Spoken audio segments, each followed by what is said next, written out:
అమ్మా ఏం తక్కువ చేశాడమ్మా మీ అన్న నీకు? నువ్వేదో మాట్లాడితే విల్లు మా తండ్రి రాసినటువంటి విల్లు అని చెప్తావు.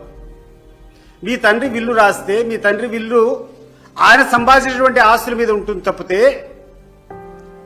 మీ సోదరుడు సంపాదించినటువంటి ఆస్తుల మీద విల్లు రాసేటువంటి అవకాశం ఎక్కడికైనా తండ్రికి ఉంటుందా? ఒకసారి ఆలోచన చేసి చెప్పాలా. ఎందుకంటే మేమందరం కూడా ఈ సమాజంలో బతుకుతున్నాం. మాకు అక్క చెల్లెళ్ళు ఉండారు, మాకు కూడా కుటుంబాలు ఉన్నాయి. మాకు కూడా అంత ఇంత చట్టాలు తెలుసు. రాజశేఖర రెడ్డి గారి ద్వారా ఏదైనా ఆస్తి సంపాదించింటే ఆ ఆస్తిలో నీకు రావాల్సినటువంటి వాటా వచ్చిందా లేదా అనేటువంటి విషయం ఈరోజు నువ్వు సమాధానం చెప్పాల్సినటువంటి అవసరం ఉంది.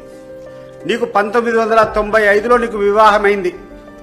ఆ రోజు నుంచి 30 సంవత్సరాల క్రితం నీకు పెళ్లి అయిపోయినా రాజశేఖర రెడ్డి గారి కుటుంబంతో నీకు కట్ అయినా కూడా నీకు ఆ రోజు రాజశేఖర రెడ్డి గారు రాసినటువంటి ఆస్తులు ఆయన విల్లు అంతా ఒకసారి నీకు మళ్ళా ఒకసారి చెప్తున్నాను.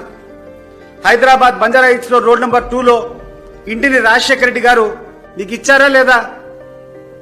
అదే రకంగా ఇడుపలవాయిలో 51 ఎకరాల భూమి నీకు ఇచ్చారా లేదా? అదే రకంగా 15 మెగావాట్లు SRS hydro project, small hydro project నీకు ఇచ్చారా లేదా? అదే రకంగా స్వస్తి పవర్ హైడ్రో ప్రాజెక్టులో 22.5% షేర్లు మీకు ఇచ్చారా లేదా? విజయవాడలో యువరాజ్ థియేటర్ దాంట్లో 35% వాటా రాజశేఖర రెడ్డి గారికి ఉండేదంతా మీకు ఇచ్చారా లేదా? విజయలక్ష్మి మినరల్స్ అండ్ ట్రేడింగ్ లో 100% వాటా మీకు ఇచ్చారా లేదా? ఇంకేం చేస్తాడమ్మా రాజశేఖర రెడ్డి గారు?